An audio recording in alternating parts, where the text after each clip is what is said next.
But they deceived me with false advertising that you all of you, should know about, so you don't waste the time and money that I did. Hello ladies and gents, I'm Nurse Dad, former Navy hospital corpsman and current ER nurse, and welcome to my channel. Let's kill two birds with one stone, shall we? I'll take you through a tour of my med bag, which I set up for my new second gig as a home health nurse for a private company that shall remain nameless, while I trash talk said company. Negative, that's beneath me. But they deceived me with false advertising that you all of you, should know about, so you don't waste the time and money that I did. By the way, it consists of items that the company mandated, and a few things that I relied on as a field medic to the Marines during my 7 years in the Navy Hospital Corps. Med bag first. Let's start with the mandated stuff.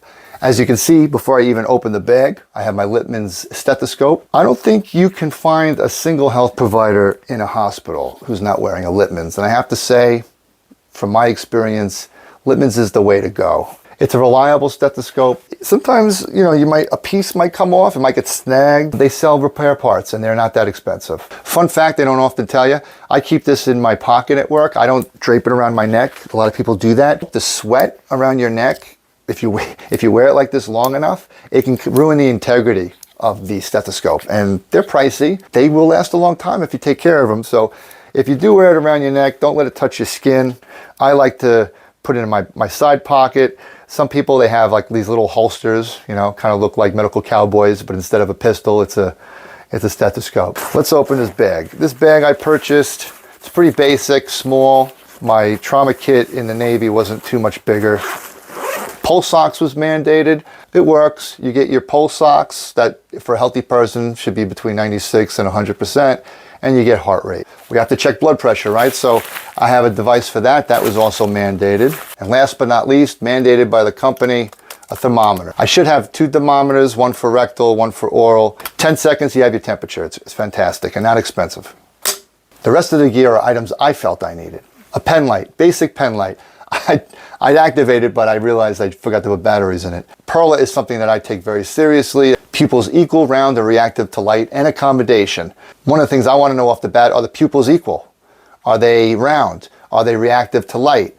Can they hone in on my fingertip, right? You might come into a house and maybe the patient fell and you don't even know. You could detect a brain injury if the pupils aren't equal. There's a lot of use that you can have with a pen light, and not just the pupil. That segues into the other item I felt I needed. Tongue depressor. I like to get the ones that are individually wrapped because you get a big box of them. I can't keep the whole box in the bag. So I like them just to guarantee that I'm the only one touching them, right? You'd be surprised how many times you just can't get that damn tongue out of your way. I don't know if that sounds right, but alcohol pads, you never know. Especially if you're going to put in an IV. You could also have chlorhexidine pads, and I'm probably going to get some chlorhexidine. This was just a quick purchase. What is the difference between alcohol and chlorhexidine? Chlorhexidine has a residual that stays on the surface longer than rubbing alcohol. So basically the surface stays cleaner for longer. Makes a lot of sense pre-surgery. They often prep the skin with chlorhexidine. Otoscope. This was very important for me in the field. We've all seen them. Another device I didn't put a battery in. Sorry. Why did I get this? Well, looking in the ears is really important. Looking in the nose is really important. Maybe they're sick. I'm going to check their tympanic membrane, which is a thin oval-shaped disc separating the outer ear from the inner ear. Maybe I'll make a whole video on the tympanic membrane later. URI, sinusitis, even just a perforation in the tympanic membrane. I want to check the ears. I want to be able to do a head, ears, eyes, nose, and throat exam with every patient, just like I did in the Navy Hospital Corps, and just like I try to do as a nurse, because you might uncover something. I'm a little patient obsessed. Many nurses are patient obsessed. Back up just a little bit more. I'm not perfect. There's some patients I don't want to go near. There's some patients that outright piss me off. But I'm a nurse. The only true bedside. That's why our computers are on wheels, right? It's you, the patient, and me. I'm not here to respond to an illness or respond to death or the possibility of death. I'm here to attack it head on. So if I'm taking care of you, I need to know what's going on. And even the patient will say, what are you asking me my medication for? Read the chart. Charts can be wrong. Sometimes the chart needed to be updated, and it wasn't. If for any reason you have questions about home health care, send me a message or comment down below. There's probably a lot more people out there that can give you better advice than me. So what intrigued me about this company was they were offering a job that was 8 to 12 hour shifts, which is hard to get in home health care. But I figured they must have a lot of clients lined up. So I got my fitness test, I got my drug test, got my med bag ready. The person on the phone who interviewed me, she was great, such a professional. I mean, I was sold after that conversation. I said, this company is fantastic. I get hired and, oh, we'll send you a text. We send out texts when there's a job. I got about 1 or 2 texts the first week, no text the second week. I think in maybe a 6-week period, there were 4 texts sent out. You know, so frustrating. And I'm surprised too, because a background check isn't cheap for a company to do.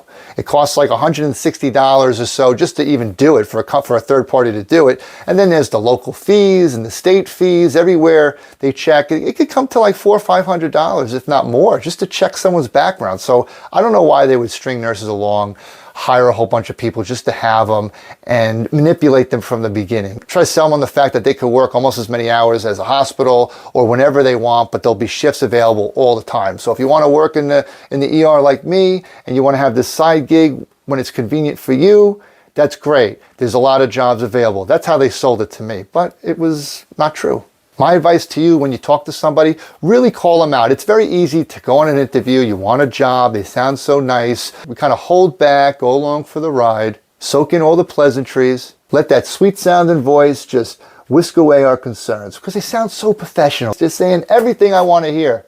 Hold them accountable. Ask those tough questions. If something sounds vague, go after them.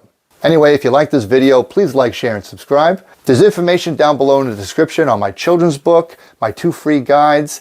I thank you for watching this video. Nurse Dad out.